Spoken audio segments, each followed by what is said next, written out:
Okay, let's do this. That's right. We're gonna do this. 14 games tomorrow. And then you know how many we have on Sunday? 2. We have 2 on Sunday. 2. The schedule is kind of wonky for the next couple of weeks. Thank you, schedule maker, whatever computer decides this kind of thing. It's crazy. First up, we have a 10 o'clock Pacific, 1 o'clock Eastern, 1 o'clock Pacific, or 10 o'clock Pacific in the morning, 1 o'clock Eastern in the afternoon. I'm really glad that I gain an hour tomorrow night because I need it. Edmonton's in against Pittsburgh. Edmonton 9-4-1. Pittsburgh's 8-5. But if you read enough internet, you'll be pretty concerned that Edmonton sucks and Pittsburgh's going to be awesome. Now, with the return of Malkin, yeah, Pittsburgh could be awesome, and I'm wearing a Pittsburgh jersey because I think they probably win this one, but Edmonton's going to put up a fight, I believe. Their goals leaders, Draisaitl with 12, Neal has 11, McDavid has 6. It's low for McDavid. He's due for a couple of goals. Assists, McDavid picks it up. They're 17 so far. Draisaitl 13, Ryan Nugent-Hopkins and Clefbaum both have 8. Penalty minutes leader for the Oilers is Ethan Bear with 14, and James Neal leads them in power play goals with 8. He leads the NHL in that category. On the Pittsburgh side, their goals leader is Gansel with 7. Crosby and Hornquist both have 5. Assist leaders Crosby with 12. Simone and Letang have 7. Penalty minutes leader is Teddy Bluger with 17. Power play goal leader is Gansel with 2. Now goal differentials, Edmonton 41-36. Pittsburgh surprisingly high, 46-31. When they win big. Shots for and against, averaging 28.4 shots for, 29.9 shots against for Edmonton, so they need to shoot more because I think they have the lowest total or near the lowest total of shots per game of anybody. Pittsburgh shooting 32.3 shots per game and allowing 29.8. That kind of differential gives you an excellent chance to win night in and night out. So yeah, that should be an excellent game first thing in the morning. Now the other matinee game starts an hour later. The Rangers are in against Nashville. When these 2 games are over, I will do a review of those 2 games tomorrow, saving the other 12 for later. And because there's only 2 games on Sunday, I don't need to stay up after the power rankings and do a video on the Sunday preview. So yay for small miracles. 4-5-1 is the record for the Rangers. 8-3-2 is the record for Nashville. And Nashville seems to be getting better. Now, I know they had that hiccup against the Flames. There was this miserable game. I don't anticipate that happening 2 games in a row. Their goals leaders, the Rangers being they, Panarin with 5, Zibanejad and D'Angelo have 4. Assists, Ryan Strome has 7, Zibanejad 7, and Buchnevich has 6. Penalty minutes leader, Smith with 11 for the New York Rangers. I think that's the lowest total I wrote down is 11. Power play goals, Panarin leads with 2. On the Nashville side of things, Bonino has 7 goals. Weird. Nick Bonino isn't really considered a massive goal scorer, and yet he's got 7 in 13 games. He's got 4 in his last 2, so it's kind of skewed. There are 4 other players tied with 5 goals each. Assist leaders, Ellis with 12, Duchesne with 9, Johansson and Yossi have 8. Penalty minutes, Yossi leads there with 15. Power play goals, Yossi leads there as well with 3. Goal differentials, the Rangers 33-35, Nashville 53-39. Shots, 29.6 shots per game for the Rangers. They're allowing 36.2. For Nashville, they're getting 33.7. They're allowing 29.1. So the overall numbers definitely favor Nashville in this one. I'd be very surprised if Nashville didn't win this because, again, after blowing that lead against Calgary, I expect them to be a little more determined in this one. And for the Rangers, I just see them as being slightly overmatched by Nashville. Now that I've said it, of course, we're going to see Edmonton and the Rangers win. So that's how that usually works. Next up, it's a trap. This is the Akbar magnet right here. So for people, of course I dropped it. Of course I did. So for people who don't know, this is the Admiral Akbar magnet, which I use for games that I perceive as being trap games. Trap games are games between top-tier teams and lower teams, where the top-tier team might overlook that lesser opponent. So with Boston, I'm saying they might overlook Ottawa. Ottawa's 3-7-1, Boston's 9-1-2. The fact that Boston's only lost one in regulation tells me they're due for one. So that's why I've got them up here. Goals leaders, Duclair for Ottawa with 4. Nemesnikov also has 4. And there's 3 other players who have 3 goals for the Ottawa Senators. Assist leaders, Connor Brown with 9. Who saw that coming? Shabbat with 7 and Tierney with 4.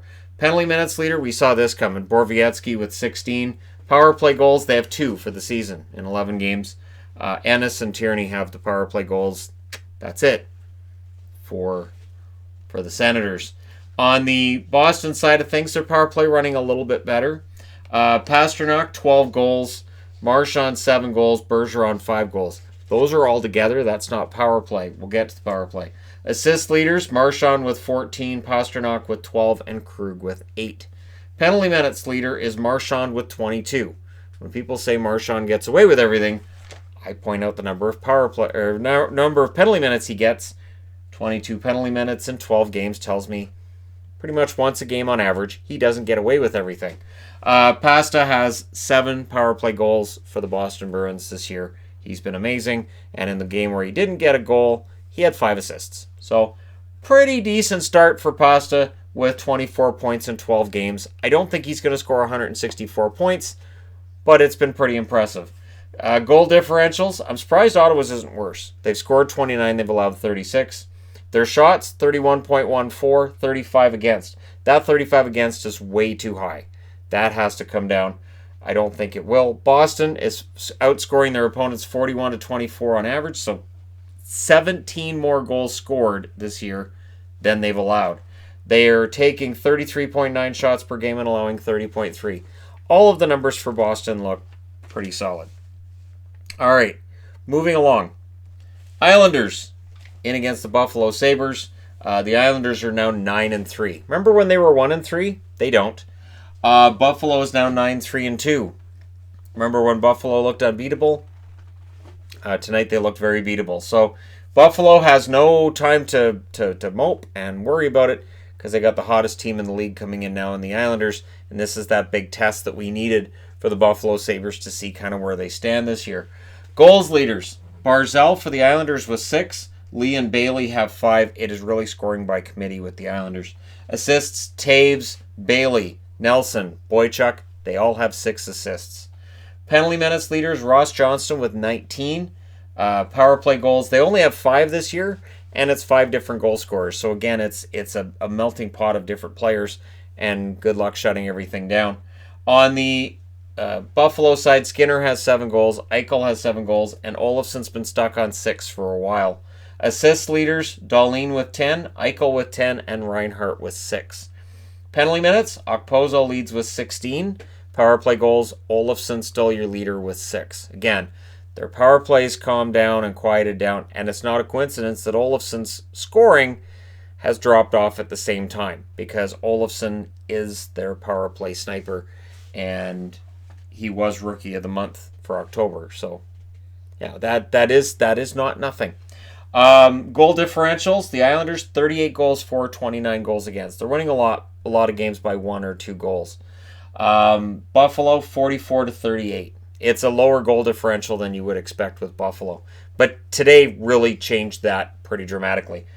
Shots, 27.5 shots per game for the Islanders. They want to bring that up a bit. It's the lowest number on this board, and they're allowing 31.8. That number's not fantastic, but you know what? Everything's working for them. 8 in a row. Shots per game for Buffalo, 30.2, and they're allowing 33.5. They relied on their goaltending a lot. They're going to need to change some of their numbers, or it does kind of turn to a situation where it's not so sustainable. That being said, I now have to change boards for the first time out of 3 tonight. Just a quick mention as well. I haven't updated this with tonight's games or anything, so this is out of date. I'll update that after tomorrow night's games when things are just crazy. And then I got updated on the power rankings board too. So, that being said, we have Detroit and Florida. This starts at 7 o'clock Eastern, as does the Boston game, as does the Buffalo game, as does this one, and yeah, once 4 o'clock Eastern, or once 4 o'clock Pacific, 7 o'clock Eastern rolls around, I'm not even going to try to keep up with all the games, because there's just too many. So for people who are like how's Shannon going to do this? Yeah, I'm going to do what I can. Now, Detroit's 4-9-1, and tonight they look pretty bad. They're in against the 6-3-4 Florida Panthers. Goals leader for Detroit is Anthony Mantha with 9. He's been really solid this year. Bertuzzi with 6. He's been pretty good too. Helm and Larkin with 4. This has been a big year for Bertuzzi. He also shows up to lead the assists with Larkin with 8. And don't lose sight of that. So in 14 games, Bertuzzi has 14 points. There are 3 players tied with 5 assists right behind him. Penalty minutes leader is Helm with 19. Power play goals is Mantha with 4. On the Florida side of things, Huberdeau with 7 goals, Dadonov with 6, Hoffman with 6. Assist leader is Barkov with 14. Huberdeau with 8, and Ekblad with 7. Penalty minutes, Hunt, 20. So Dryden Hunt with 20 penalty minutes so far. And Hoffman has 3 power play goals to pace the team there. Goal differentials, they're both in the negative. Detroit is now negative 20. They've been outscored 53-33. Whereas Florida's been outscored 48-46. Shots, Detroit is getting 31.3. They're allowing 33.1 per game. On the Florida side, they're in the positive. 34.3 shots per game, and they're allowing 30. If the goaltending numbers get better, if they are able to go out and beat teams like Detroit, win games that they should, their overall numbers should improve dramatically. So that's what I think will probably happen. There's people out there going, well, if Shannon thinks it'll happen, it definitely won't. And I can't argue with that. Toronto. Interesting game here. So Toronto's in against Philly, and these are 2 fan bases that aren't going to be happy about being out of the playoffs. For Philly, it's not as much of a surprise as Toronto, but my God, it's early. Goals leader for Toronto is Matthews with 11. He did that in October. Let's see what he does in November. The trick with Matthews is, as the season goes along, being consistent and being healthy. Mikheyev, Kerfoot, and Janssen all have 4 goals behind him, so you need to help Matthews a little more. Assist leader is Marner with 13, and yet again, people are complaining about the output, but he's got 16 points in 14 games, so he's not that far off of where he normally would be. Riley with 11 assists, and there are 3 tied with 6 assists behind him. Penalty minutes leader is Kerfoot with 14 power play goals. Matthews paces them there with 3. I'm surprised he doesn't have more, to be honest, and he will get more. On the Philly side, Lindblom continues his fast start. 7 goals. I don't know if he can keep this up, but he looks pretty good. Konechny with 6. Hayes and Voracek both have 4. Assist leaders, Konechny with 8. There are 4 players tied with 5. Penalty minutes leaders. It didn't take Chris Stewart long to lead that category. He is tied with Couturier for first with 12. But based on the amount of games played, Stewart's going to be the leader there soon. Power play goals. There are 3 players who've scored 2 power play goals for the Philadelphia Flyers. Goal differentials. Well, Toronto's 49-48. Philadelphia's 39-40. So one of them's +1 and one of them's -1. They're right there with each other. Shots. Toronto's taking 32.6. They're allowing 32.8. Philly is very positive there, 34.6 to 28.1. So if you want to point the finger at goaltending with Philly, you've probably got a good point. With Detroit, they're allowing more shots just barely than they're getting, and we'll see how things work out for them tomorrow. Watch the Konechny line. Really, seriously. With Philly, the trick seems to be watching that line with Konechny on it. I believe it's Konechny, Couturier, and Lindblom. If you can shut that one down, you got a good chance. But if they get going and if they have their confidence, could be a long night for Toronto. Next up, New Jersey in against the Carolina Hurricanes. And New Jersey's seen better days than where they're at right now. They're 2-5-4. So 2 wins in 11 games. I don't know. And now they're in against Carolina, who are 9-3-1. I could have put an Akbar Magnet up here, but I don't know that I believe that New Jersey can go in and beat Carolina on the second half of a back-to-back where New Jersey's traveling and Carolina's just staying at home. Goals leader for New Jersey, Palmieri with 6. Vatanen has 4, and there are 3 players tied with 3 goals each. Assist leaders, Hall with 9, Hischier with 5, and there are 3 players tied with 4. Penalty minutes leader, Palmieri with 21. Power play goals, Palmieri and Hughes with 2. I think Palmieri got all 21 tonight too. I know he had 2, 5, and a 10, so yeah.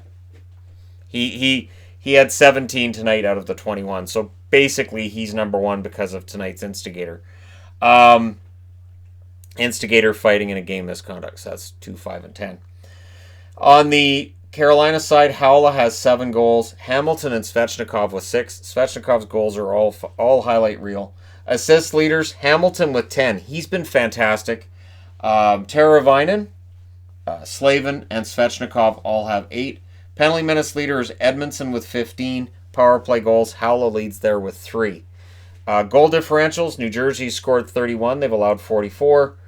Carolina scored 45. They've allowed 33. Shots for and against, New Jersey's actually outshooting their opponents. Much like Philly, goaltending seems to be the issue. 30.2 to 28.6, so it's not as much of a difference as Philly, but it's still in the positive. On the Carolina side, 32.6 shots per game to 29.5 shots against. Remember last year, they were flirting with 40 shots per game. That's not happening this year. They learned early last year that doesn't work. That being said, I now get to change boards for the second time in this video. Now, Calgary's coming off of that win over Nashville. It has to feel like it was a fortunate comeback. On the other hand, Columbus is coming off of a loss against St. Louis where they had a 3-1 lead. So these teams are coming from very different places. And for Columbus, they're trying to hold in it. They've won 5 out of 13, or they're 5-5-3, so they're still 500. Whereas Calgary's at 7-6-2. Goals leaders. Lindholm has 9 for Calgary. Tkachuk has 6. Giordano and Gaudreau both have 3. Assist leaders, Johnny Gaudreau with 10. Monahan with 9, and there are 3 players tied with 7. We're waiting on Johnny to get the goals going, really. Johnny coming off of a 99-point season last year. He's got 13 points in 15 games. He's going to have to really tear it up to get back to that 99 points by the end of the year. Penalty minutes, Lucic has 26 to lead the team, so he's a leader. Power play goals, Lindholm with 4. On the Columbus side, Dubois, the leading goal scorer, with 6. There are 5 players tied with 3. So Columbus scoring by committee. That's how it works. Assists, Seth Jones has 6. Nyquist has 5, and then there are 5 players tied with 4 assists each. Dubois, their leader in penalty minutes with 13, and Atkinson leads them in power play goals with 2. Goal differentials, Calgary's in the negative, 46 to 41. I don't know how they ended up in the negative. This baffles me, in all honesty. They are better than this. And Columbus, 47 to 34. So when they lose, they tend to lose big. Unless it's an overtime or a shootout. If they lose in regulation, they lose big. Shots, Calgary's generating less shots than they're allowing, 30.5 to 31.3. Columbus is in the positive, 32.6 to 30.8. So we'll see if they can continue to be in the positive there and if things will turn around for them. At least their goaltending seems to be, and I say seems to be, but because Korpisalo's coming off of a bad game against Edmonton, but I really think their goaltending has been stabilizing over the last week. Might just be insanity, might be sleep deprivation. I don't know. Next up, Montreal in against Dallas. This is a fascinating matchup. So Montreal, coming off of wins against Vegas and Arizona, are now in against Dallas, who are on the down low between you and me, looking pretty solid defensively and in net. And I don't know how long they can take this, but they're 6-8-1 now. Montreal's 7-4-2. If they win tomorrow night, they go to 7-8-1, and suddenly Dallas, in a very vulnerable-looking Central, is a player. Goals leaders for Montreal, Gallagher with 7, Drouin with 7, and Armia with 6. Assist leaders, Weber, Domi, and Tatar all have 7. Tatar also leads them in penalty minutes with 16. Power play goals, Armia with 3. Yoel Armia is having an amazing start to the season, and Montreal in general is flying under the radar very well. Dallas, their goals leader is Rope Hintz with 9. Radulov has 4. Keep in mind Radulov had a hat trick in there. And there are 3 players tied with 3. None of them named Jamie Benn. Just throwing that out there. Your assist leader is Sagan with 6. And there are 4 players tied with 5 assists. And yes, Jamie Benn's one of those players. Penalty minutes, Klingberg and Radulov lead with 12. Power play goals, there are 4 players that have 1. There are 4 power play goals for Dallas. in 15 games. That's a number that'll lose you some hockey games. Goals differential, 49-40 in the positive for Montreal, 33-39 for Dallas. What stands out with Dallas is the 39 against. The 33-4, that's anemic. But if they can keep the goals against down and start scoring a little bit, you just never know. Shots, well, that's in favor of Montreal. They outshoot their opponents 34.1 to 31.5 on average. Dallas gets 28.5 shots per game. They allow 29.1. So they're not allowing a ton of shots, but they're not getting a ton of shots either. So the scoring is down, the shooting is down, and they've got to turn those around if they're really going to get back into this race and make it interesting. Moving along. St. Louis, 8-3-3. They're in against the Minnesota Wild at 4-9. And very quietly, St. Louis has become number one in the division. Now, they've played more than teams that are behind them, but they're number one in the division at 8-3-3. And Minnesota is not at 4-9. Minnesota's really in some interesting shape right now, and it's not playoff shape. Goals leader, Braden Shen with 10 now for St. Louis. So he's off to an amazing start. Perron with 7, Pietrangelo with 5. Where's Jaden Schwartz? Schwartz has got to start scoring some goals. He does get assists, though. O'Reilly with 11 leads the team, but Schwartz is right behind him with 10, and Perron has 8. So Perron has 15 points in 14 games. He's not going to keep up point-a-game numbers, but he may end up scoring about 60 points this year. Penalty minute leader is Perron with 12 power play goals. Shen has 4. On the Minnesota side, goals. Stahl, Hunt, and Zucker all have 4. Assists, Greenway, Dumba, and Stahl all have 5, which means Stahl leads them in scoring with 9 points in 13 games. They're a team that has to score by committee as well. There is no really big star in this, and they're still trying to find the exact roster they need to win. Luke Cunning's their leader in penalty minutes with 19. Power play goals, Zucker leads there with 3. Goal differentials, St. Louis is only 1 goal ahead, 43-42. That really surprises me.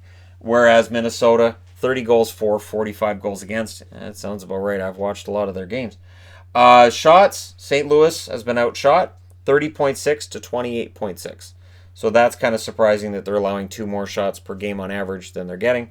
On the other side, 29.5 shots per game for Minnesota, 30.5 shots against. So when you look at the shot differential, Minnesota's been better than St. Louis this year so far on average. I just put the shot differentials up there because it's an interesting number to look at. It's something different than what I normally do. And it is curious to see the ones that seem to play a good puck possession game and the numbers just don't back it up. Like their record doesn't back it up. They allow more goals. It's just one of those bizarre things. All right, moving along. Colorado in against Arizona, and now we're up to the game that'll start at 6 o'clock as this one starts at 5 o'clock my time, 8 o'clock Eastern, 9 o'clock Eastern. Colorado coming off of a tough loss tonight against Dallas. They're now 8-3-2, and they're in against the pretty hot Arizona Coyotes at 7-4-1. They absolutely could lose back-to-back games in regulation. That being said, McKinnon's on an amazing hot streak to start the season. He has 8 goals to lead the team. There are 3 players with 5 goals behind him. Assist leaders, Makar and McKinnon both have 10. Rantanen, despite not being in the lineup, still third on the team with 7 assists. Zadorov leads in penalty minutes with 35, and that's a comfortable lead for him. Power play goals, McKinnon has 4. So he's been very useful on the power play for them, and just in general. On the Arizona side of things, Garland with 6 goals, Dvorak and Schmaltz both have 4. On the assist side, Keller, Goligoski, and Schmaltz all have 7 assists to pace the Arizona Coyotes. Schmaltz has had a very good start to the season. Power play goals, penalty minutes first. Phil Kessel leads there with 8. 8. So 8 for Kessel, 35 for Zadorov. Yeah. Power play goals, Kessel and Soderberg both have 2. So quite the difference between these teams. And when you look at it, yeah, they win games differently. Colorado has outscored opponents 48-36. Arizona's outscored opponents 34-28. So completely different games played. And yet the shot differentials, not a huge difference. Shots for Colorado, 31.8 shots against 33.6, which seems high I'm surprised it's that high for Colorado, that shots against. Whereas Arizona's 31.6 shots per game, about the same as Colorado's, and they're allowing 30.3, which is less than most of the other teams on the board. So defensively, Arizona's playing very, very well. We talk about their goaltending. Their goaltending's been excellent, but their defense in front of that goaltending, pretty solid and pretty stingy as well. That being said, I'm now going to get the last board of the night. Jets.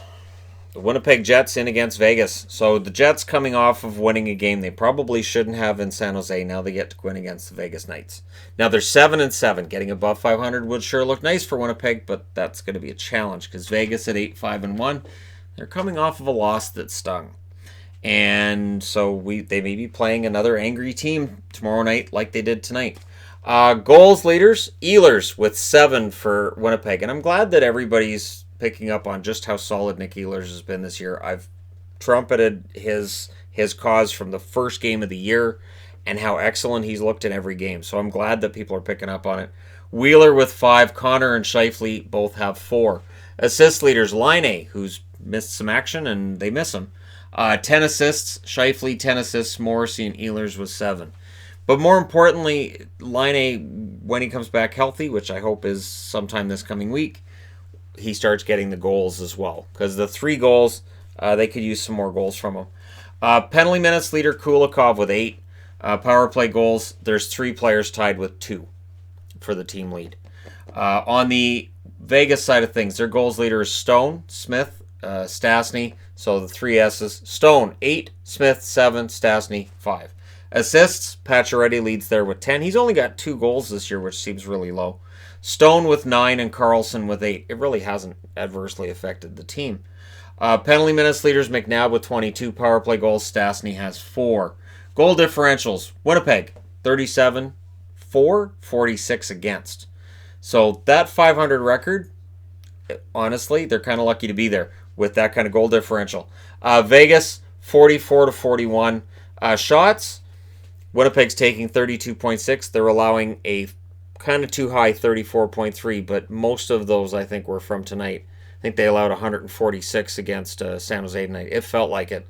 Vegas has taken 35.3 and allowed 32.4. So Vegas is taking a ton of shots, and Winnipeg's allowing a ton of shots per game. That's a dangerous combination. Very dangerous combination. Keep in mind, San Jose, before tonight's game against Winnipeg, not a team that's been getting a ton of shots. And tonight against Winnipeg's defense, they did. So should be a very interesting matchup between those two teams as Winnipeg tries to stay in the race. Dallas is coming up fast behind them. And how long can Chicago be bad? No, really. I don't think they're going to be... I just don't trust it. I don't trust it. Next up, Vancouver in against San Jose. So we have a lot of late games tomorrow. Number of them. We have 3 of them that start at 7 o'clock or later. My time, 10 o'clock Eastern. Long day tomorrow for me. Vancouver 8-3-2 and San Jose now 4-9-1. And oh man, that was an angry looking team. And Vancouver kind of got beat up against Anaheim tonight. You're looking at Besser, who may very well not be 100% going into tomorrow night's game. He got felled twice tonight, so I don't know. And then Hughes probably going to be out tomorrow when you look at what happened with his ankle tonight. So Vancouver could have some issues. Their goals leader is Besser with 7. Miller and Horvat both have 6. Their assist leaders, Pettersson with 14. 14 assists in 13 games. He's watching, I guess, what Barkov's doing and going, yeah, I can do that. And this feels more like what Pettersson's game is likely to be. He has a devastating, amazing shot. He'd prefer to set guys up. Hughes, 9 assists. Again, hope he's not out for long. And Miller with 8. Penalty minutes, Stetcher and Edler both have 16. Edler's penalty minutes are far too high, and he is taking some penalties he shouldn't be. So as much as last year I loved his game, and I've been praising him at times this year, I have to say he is taking some rather bad penalties. Power play goals leader is Horvat with 5. On the San Jose side, Evander Kane has 7 goals to lead him there. LeBanc has 5. And Goudreau and Hurdle have 4. Barclay Goudreau, who had him getting potentially 20 goals this year? Probably not very many. There are some Sharks fans who are likely putting up their hands, to which I say, I can't see you. There's no point putting up your hand. Assist leader, Burns with 10. Couture has 9. Hurdle and Erik Karlsson have 8 each. Penalty minutes leader, Gaudreau, 35. Power play goals, Kane has 6. Goal differentials, totally different story here. Vancouver, 46-31. On the San Jose side, they've been outscored 51-34. Shots, well, Vancouver's getting 34.5 per game, which is pretty good. They're allowing 30.5, which, again, they're getting 4 more shots per game on average than they're allowing. On the San Jose side, even including the 180 million shots they got tonight against against Winnipeg, it was a W. 29.3 is their average per game, and they're allowing 31.5. So we'll see if Vancouver can work some magic tomorrow in San Jose and come out of the road trip 2-0-1, or if they lose, they're 1-1-1 or 1-0-2. It's going to be a very interesting night tomorrow. And last but not least, Chicago in against LA. I remember when this was the matchup.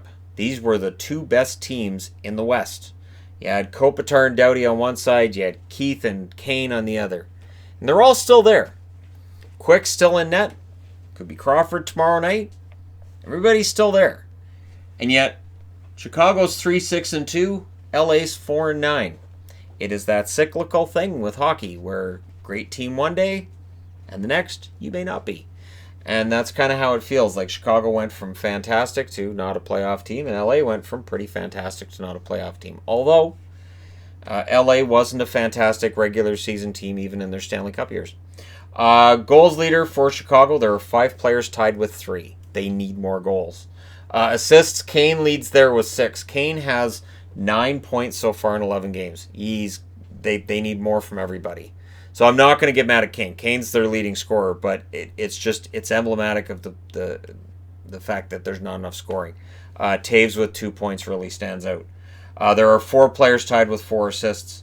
Penalty minutes leader is Shaw with 14, and I remember saying I thought Andrew Shaw would have a fallback in points, and I had Hawks fans saying, "Oh, Shannon, you're crazy, and you just don't like the Hawks."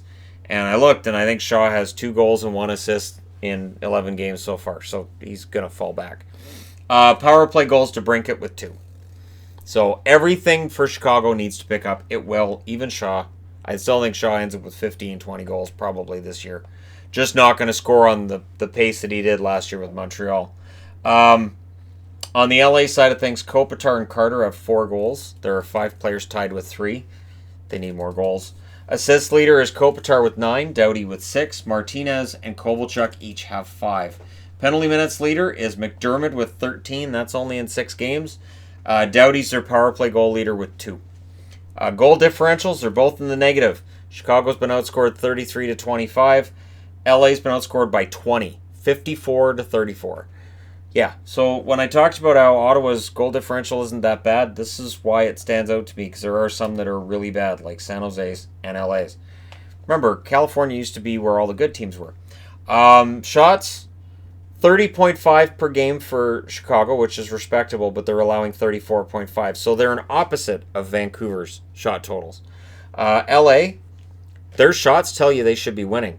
They're getting 36.2 shots per game. They're allowing only 29.9. They're allowing less than any other team on this board, less than almost every other team in the league. Goaltending's been a problem. So we'll see if things turn around. We'll see if they take some kind of action. There's this Cal Peterson guy that they might want to look at. He played well for the Kings last year. But, that's just my feelings for Cal Peterson's game and wanting to see him at the National Hockey League level. Let me know what you guys think about tomorrow's 14 games. Again, I will do a review for the matinee games when they're done. Probably fit in a news of the day in the middle, because there's enough news right now that I could do one. I'm just not staying up late tonight to do it. And then we can do review of the 12 games that are on in the evening, and then the power rankings thereafter. And there's been some movement. Not a ton, but there's been some movement from last week. So, there you go. Hit like and subscribe if you're browsing your way through. You just happened upon this video. I will talk to you guys again much sooner than my brain would like. It would like more sleep. But that will happen tomorrow night when we get that extra hour. Don't forget to set your clocks back tomorrow. Not now, because if you do it now, Everybody's got digital. We don't even worry about setting our... Does anybody set a clock back manually anymore? Is that even a thing? Thank you guys so much for watching. I'll talk to you again soon.